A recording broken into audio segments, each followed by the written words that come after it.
Mercosul, reunião da cúpula dos BRICS e conferência da ONU em Sevilha, na Espanha. Assuntos para Gustavo Menon, que é coordenador do curso de Relações Internacionais da Universidade Católica de Brasília. Muito bem-vindo, boa tarde. Boa tarde, Simone. Boa tarde a todos os nossos telespectadores do AgroMar. Sempre um prazer e uma honra falar com todos vocês.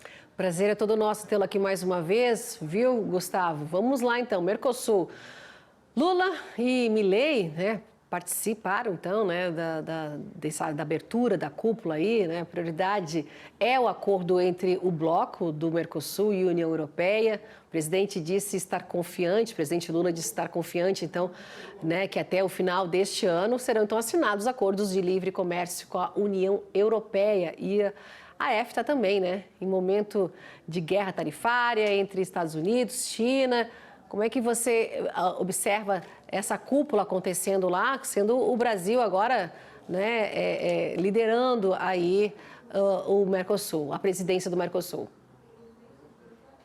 Exatamente, Simone. Quando nós olhamos para essa conjuntura de tensões no plano geopolítico e do ponto de vista comercial, do ponto de vista das relações tarifárias, tempos de protecionismo, observe que estamos em meio a uma série de agendas da política externa brasileira que são agendas relevantes em diferentes áreas. É o caso exatamente da presidência pro tempore do Mercosul por parte do Brasil nesse segundo semestre de 2025. Como você bem mencionou, o presidente Lula viajou a Buenos Aires para fazer essa transição da presidência à frente do Mercosul, essa passagem da Argentina para o Brasil, e algumas pautas serão pautas, digamos, convergentes a despeito desse contexto, dessa atmosfera de fragmentação política e desintegração econômica na região. Quando a gente olha exatamente para os membros fundantes do Mercosul, Brasil, Argentina, Paraguai e Uruguai, há nitidamente uma fratura política e ideológica que acaba distanciando os países. No entanto, vale a pena consignar que, nesse momento, o presidente Lula chamou a atenção para a implementação do chamado Mercosul Verde e, ao mesmo tempo, também levando adiante as negociações do acordo entre União Europeia e Mercosul.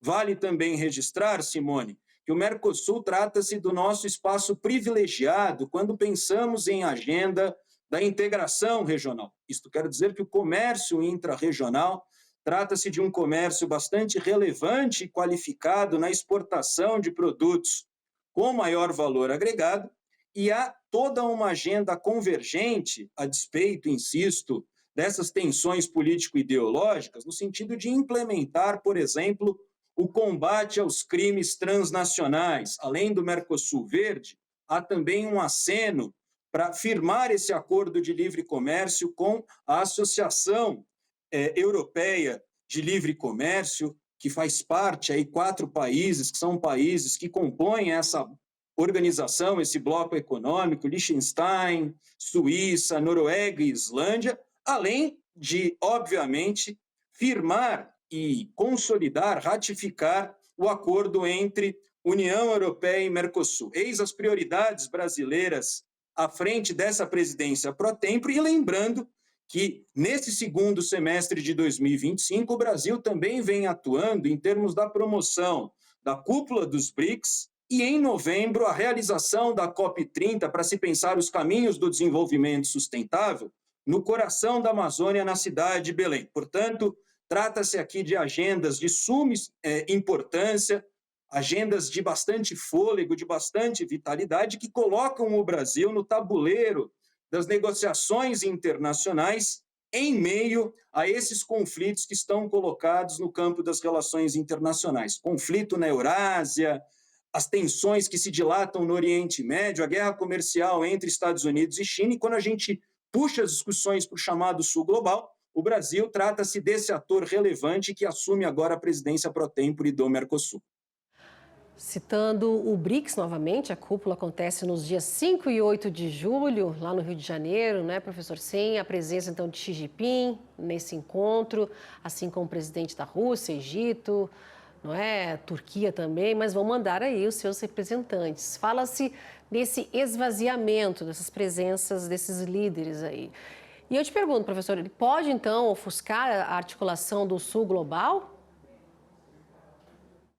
De fato, Simone, existia toda uma expectativa, houve todo um aceno em termos da realização dessa cúpula dos BRICS na cidade do Rio de Janeiro, no passar dessa semana para a próxima, em razão de ser a grande agenda das economias emergentes nesse movimento de ampliação dos BRICS. Vale dizer que nós temos aqui um movimento importante, não só de ampliação desses atores do chamado Sul Global, com adesão de Irã, Indonésia, Etiópia, Emirados dos Árabes Unidos, e entre outros países, mas também a reorquestração do chamado novo Banco do Desenvolvimento, o Banco dos BRICS, que conta agora com novos membros e também consolidando 10 anos de existência. Como se sabe, a presidente Dilma Rousseff está à frente, foi reeleita a esse banco importante em termos de financiamento de projetos de infraestrutura e projetos no campo da soberania energética. E o debate que se faz valer a partir da atuação brasileira, a partir da presidência brasileira, é como então levar adiante algumas agendas que já foram postas no ano passado, em 2024, no G20, e que acabaram se consubstanciando agora na presidência brasileira à frente dos BRICS+. A título de referência, estamos falando aqui do combate à fome e às desigualdades em suas múltiplas dimensões, todo o debate de resgate do multilateralismo em termos de se pensar a reforma dos mecanismos da governança global e agendas inéditas, como é o caso da regulação da inteligência artificial, uma internet, e não só isso, uma inteligência artificial direcionada às pessoas e também pensando como que o Brasil pode se fazer valer nessa agenda do Sul Global, no sentido de pensar o conceito de saúde integral, fomentar um complexo industrial da saúde, e entre outras pautas de comércio, de refundação do multilateralismo, em meio à adoção dessas políticas protecionistas e que coloca em xeque toda a orquestração do sistema multilateral. O Brasil vem enfatizando a necessidade dessa reforma das instituições de Bretton Woods, é o caso da Organização Mundial do Comércio, a própria composição do Fundo Monetário Internacional e do Banco Mundial. E os BRICS trata-se de um espaço significativo, representativo, que acaba congregando essas economias, que são economias bastante robustas, em pleno crescimento aqui nessa primeira metade do século XXI. Vale lembrar que os BRICS foram formados a partir da atuação de Brasil, Rússia, Índia, China e, posteriormente, a adesão da África do Sul, e agora passa por esse movimento de ampliação, onde se faz necessário rever certos mecanismos de tomada de decisão, de governança, onde o Brasil está à frente desses debates e deve se fazer valer a partir da atuação de políticas de cooperação Sul-Sul, para se pensar essas agendas tão caras e tão candentes para a política externa brasileira. Professor, a agenda é extensa aí em relação à BRICS, mas para a gente já ir finalizando aqui rapidamente, o BRICS vai conseguir levar adiante aí essa pauta, né, o financiamento climático com foco nos países em desenvolvimento? Exatamente, Simone. Essa é a aposta da presidência brasileira, como se pensar uma transição energética justa e plenamente sustentável, inclusiva, trata-se do mote da presidência brasileira. Como pensar na cooperação do chamado Sul Global visando um planeta inclusivo e sustentável. A aposta por parte do Itamaraty, por parte do Ministério das Relações Exteriores, trata-se exatamente de angariar esses atores, mas sabemos que há agendas que são agendas que extrapolam a atuação brasileira.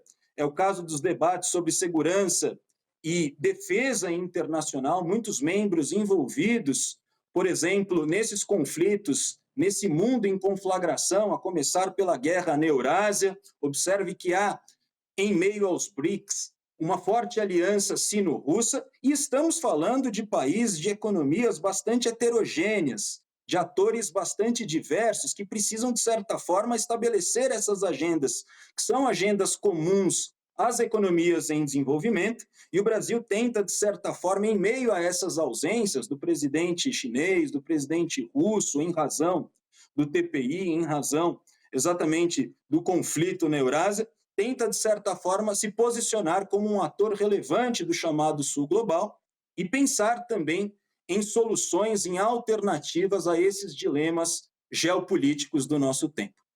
Tá certo, eu conversei com Gustavo Menon, coordenador do curso de Relações Internacionais da Universidade Católica de Brasília. Gustavo, muito obrigada pela análise aqui da semana com a gente. Já te desejo aí um excelente fim de semana e até a próxima aqui no nosso jornal, viu?